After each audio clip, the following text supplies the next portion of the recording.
Hi guys, Taylor Brooks here from Daily Iowan TV Sports, sitting alongside Samantha Logic, former Iowa point guard standout, and now a new Atlanta Dream and WNBA member. Thank you so much for sitting down for us with us today.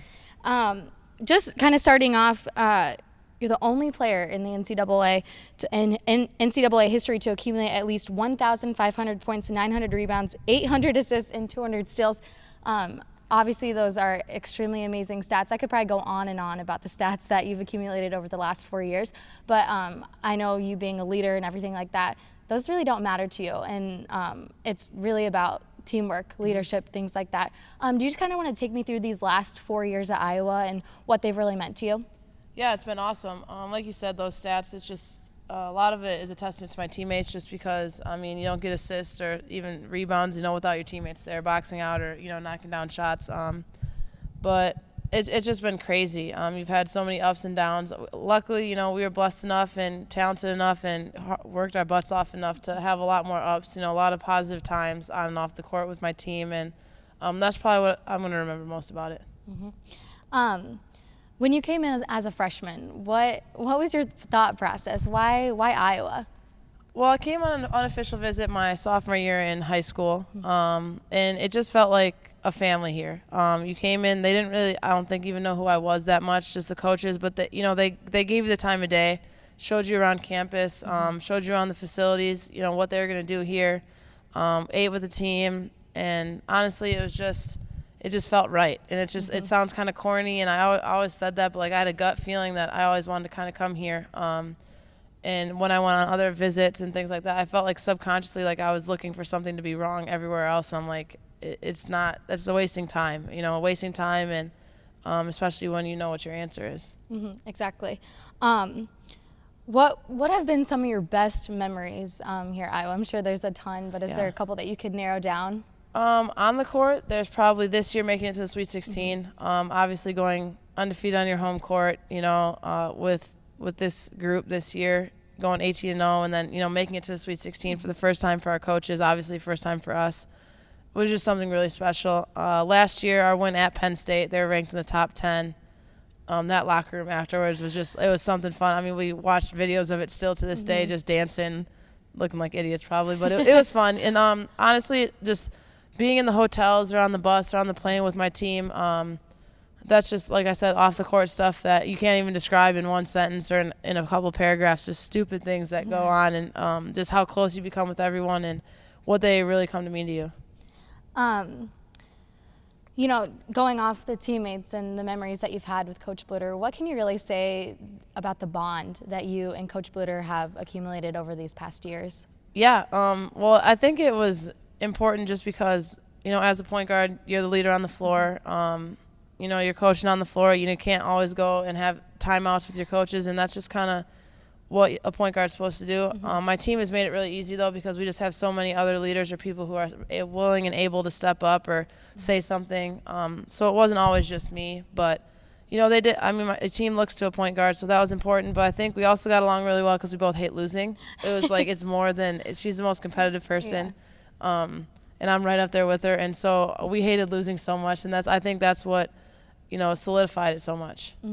And going off that a little bit, what can you say about your teammates? I know that you and Melissa Dixon played AAU together throughout high school, so obviously you guys have a great bond. You're leaving Iowa with such a great senior class. I can only imagine how incredible it is to have probably your best of friends right alongside you. Yeah, the three of them, Beth, Kath, and Melissa, just like I've said before, it's just so weird. I mean, we from 4 different states in the Midwest, 4 different areas in our lives, places in our lives when we came in, and really different, honestly. We're really just, personality-wise and just interests even.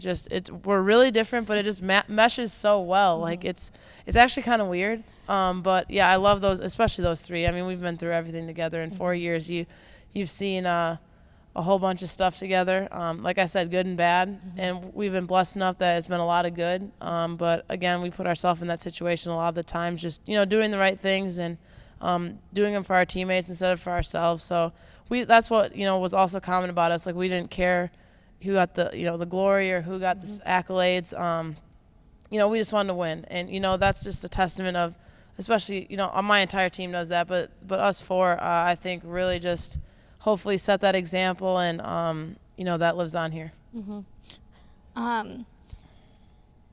So for you, the dream continues, and you will be on the dream Yeah, there you in go. Atlanta. Look at that pun. It works together. What was it like being at the draft physically and just emotionally and mentally? A lot of it, honestly, some of it was overwhelming. I mean, it's just so much going on at one time. First couple of days you're there, it's just like I've said to everyone, it's just like how to be a grown up in 2 days. Like they just pack you with, some meetings and just learning about benefits and different things about the union, the union, the collective bargaining agreement, all the adult stuff, and how we had to you have to be involved in that. That's important. And so just learning about getting your feet wet there. But draft day was a little bit more relaxing until you got obviously to the point where you just wanted your name called, so you walked up and walked off. But it was exciting. I mean, I was waiting for you're waiting for your name to get called. It's just so much relief. There's a lot of anxiety in the room for people who aren't expected to go 1, 2, and 3. I mean, the 3 that went up, obviously very deserving. I don't think they were too nervous about anything. They're just seeing where they're going. But it was exciting. I was just really blessed to be there. Happy to have my parents there, have my coaches there. And I actually played AAU with Jewel Lloyd too, so it was kind of cool to see her, who went first in the draft. Just realize that potential too.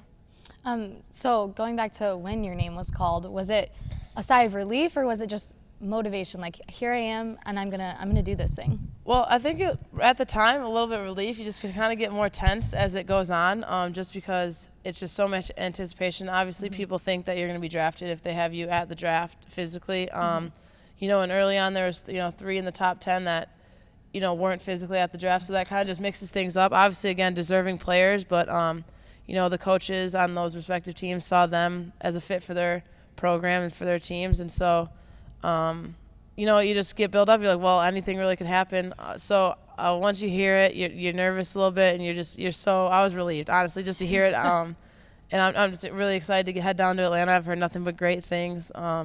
And warm weather's not too bad either. Exactly. It's a little humid today, though, Yeah. so here at least. Yeah. Did you ever think this was possible? Did it ever click a moment where you're like, I think I want to be in the WNBA, or was it just kind of a build up and it became possible? Well, I think that when you're little, you always dream of it. You kind of think of it just knowing the names, the big time names that come from the UConns and things like that, you want to get there. You want to aspire to be there, but there's so many little steps that, take you to that point. There's, you have to play in high school, and then you play in college, and then, you play professionally, whether it's overseas or whether it's in WNBA. And I've always wanted to, but I don't think, honestly, it was a realization that it could actually happen probably until even last year, my junior year. I was like, maybe, next year. I mean, you still really just need, not just, but, you need to have a good senior year because, that's what everyone else is setting out to do. And it's just such an elite group of people who are even drafted, 36 people out of however many, Division I athletes, which is, another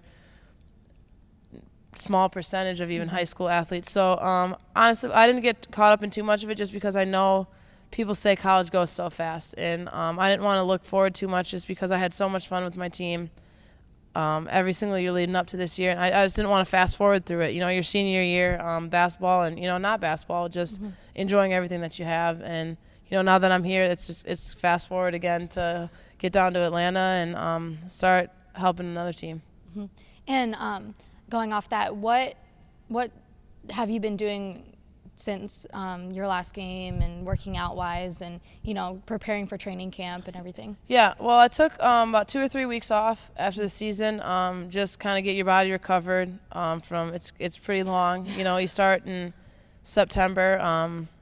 Going full on pretty much, and so September through pretty much April, you're going the whole time, and maybe 1 day off a week, maybe 2, 4 days or whatever for Christmas, but your body just needs that rest, and it's kind of hard to do because you're just used to being on the go, but I think it's really important just because then you're wanting to get back at it. You want to get back in the gym, but then you just start back slow. You start getting back into shape, getting in the gym, basketball-wise, get sprints and bike workouts in, get back in the weight room. Just, small things, integrating one thing at a time, so it's not too much overload. But, yeah, I mean, training camp's tough. That's what I've heard. And so Vi's going to be in shock for that, I'm sure, but just trying to minimize that as much as possible. And as you said, training camps most likely, I can only imagine Yeah. what it'll be like, and you can too. But have you been talking to anyone from like your teammates that will be on the Atlanta Dream, or have you been in contact with the coach, just kind of like talking you through things to get there? Or Yeah, how has that been? Yeah, I haven't, not too much. I mean, you talk to a couple people like right after the draft. Just, they're excited to get you down there. I mean, obviously they're picking you for a reason, and you just got to get down there and hopefully make the best of it. I'm just, like I said, I'm excited. I haven't talked to any teammates yet, but I have a couple. I met one girl at the draft who actually has ended up going traded to Atlanta. So there's 4 rookies going in at the same time, so we'll be experiencing training camp together, and like I said, just making the most of it and seeing what we can do. Like I said, with that elite level competition and elite level athletes, at the top of our sport who've proved themselves over and over again. So there's nothing for us to do there than to get better, and I think we're all just going to be excited for that. Do you see? Obviously, it's very early. Training camp hasn't even happened, and there's still a long way. But do you see yourself in specific roles, or what do you think your overall goal would be? Yeah, I think obviously you just want to contribute to the team however you can. Whether that would be quality minutes. As a rookie, it's not too common for that to happen. Obviously, there's some Brittany Griner's, Elena Deladon's, Maya Morris, who made impacts immediately. But, those are just high-caliber players that, probably don't come around very often in the WNBA. So, I'll probably figure that out with my coaches, whether, like I said, whether it's going to be high-quality minutes or if it's going to be, getting their point guard or our other point guards ready, other guards on our team ready, to go up against them, to go against the Tarasis and the Sue Birds. Just bringing it every day in practice, and then, going from there, just doing what your coaches asked, because, they're the boss now. So, yeah, and it's a business, so, you got to approach it like that and just do whatever you can to bring the organization to the next level. Transitioning a little bit, how has your family been? I know that Brett, she plays basketball at St. Ambrose, actually transferred from there. Yeah. And so I know her. But how has this been for your family, and how have their reactions been? They're excited. I mean, I just think we just know how blessed that we are to even have this opportunity. Like I said, not very, 36 people in the entire country every year get drafted, and less than that keep on the teams. So, going down in there, you just know how, we're just also grateful that for this opportunity. We didn't expect it ever, we're just kind of the people that just, do what you can with what you can, the best that you can be, and this is where it's gotten me, and I'm so just grateful to them. Like you said, Brett has always been there. My parents have sacrificed so much for me, both of us, honestly, just to be able to play at the collegiate level, even the high school level, traveling teams and things like that. So we know our blessings, and I think my mom is really excited to head down to Atlanta. She likes some warm weather too, so she's already asking which time she can visit. And with Brett, what was growing up like? She's 2 years younger than you, but what was growing up like with you two? Probably so competitive against each other. We were competitive. Probably not the ideal athletes even at times towards each other, or the ideal sisters. But I mean, we fought over stuff, basketball and not, just like anyone else. We played one-on-one a whole bunch, shooting competitions, whatever it was. Went to the Y with my dad. Dribbled between chairs for the longest I can remember, probably since 2nd or 3rd grade, maybe even before that. But yeah, I mean, we had fun. I mean, I think we loved playing basketball. We loved playing sports, whatever it was. Soccer and volleyball. Just did all kinds of things, which I think is important, just to kind of mix things up too. But we were definitely competitive, and that kind of dwindled down a little bit more, just not playing against each other so much. But we're still competitive, away from each other, especially, now just, in different conferences and things like that. But that definitely, I think, was huge in the development of a person as a basketball player that I am. With, your passion for basketball, why basketball? Why are you so passionate about it, and why has it been such a significant part of your life, especially since you growing up doing it? Yeah, I think my dad also always played. When we always watched him play in the city leagues. We had a couple cousins that played that we just were like jealous of, that they actually get to play organized basketball. But I mean, it was nothing that we were ever pressured into.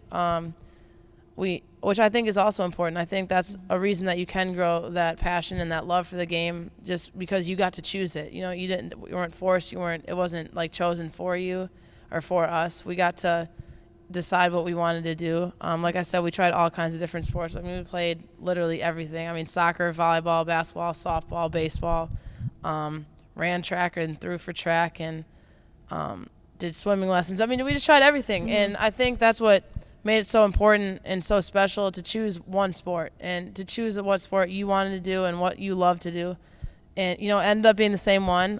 Brett really loves playing volleyball too, and she was really good at it. But I just think I just grew up around it, and I think I'm pretty passionate about a lot of things in my life, and it's just it's an outlet that you can actually see it pretty physically in. Just something with so much emotion in a game, and I think that's just it's a huge part of my game, and I think it's a huge part of the game in general. So it's just a little bit more visible than in other aspects of your life that you probably don't get to see it as much. But I think in general, I pretty much am a passionate person. Whatever my heart's in, you're going to get all of it. And like I said, basketball, you just, it's a little bit more evident than other places. Definitely. Kind of going back to Iowa and the time that you had here, obviously next year it'll be a little bit of a different team, you know. It'll be a transition, but I mean, every team goes through that. But what have you said, or what would you say, I guess, to the girls that, you know, are losing you 4 seniors, but just looking ahead and like what they should look forward to and things like that? Well, I think like we've always done, I think, is just you have to enjoy every single moment. I think our team does such a good job of that, just knowing how blessed we are, especially to love your teammates as much as we do. You know, you hear a lot of stories that, and it's fine. I mean, it's fine that you don't have teammates that you love as much as, you know, we love playing together or love off the court or hanging off the court. But I think it's just something so special because they are your best friends. And basketball is just a tool that brought you guys together. But I would just tell them to live every single moment. I mean, it's the only time you're going to get it. And then, but you have to be able to put the work in if you want the success. I mean, I couldn't tell you how many times Melissa Dixon's in the gym. She's in the gym every single day. And, you know, people want to be able to shoot like Melissa. Well, you don't really know the work that goes into it. And that's not just for my team. They know her work ethic too. But just in general, just you got to be able to put the work in if you want to reap those kind of benefits, and, you know, to be recognized as probably one of the best shooters in the country. And statistically, you know, per game, she was. I mean, she just is lights out. And so, but we just get after it and, you know, love each other off the court. You can get after each other a little bit on the court. But, I mean, we do a really good job of that already. But just I want them to enjoy every single moment. And it'll be a test, I think, just knowing that, you know, you lose 4 leaders and, you know, 3 starters that have started for 2.5 years at least. But they'll be all right. I mean, it might be a little transition. It might take longer, but I'm not too worried about them.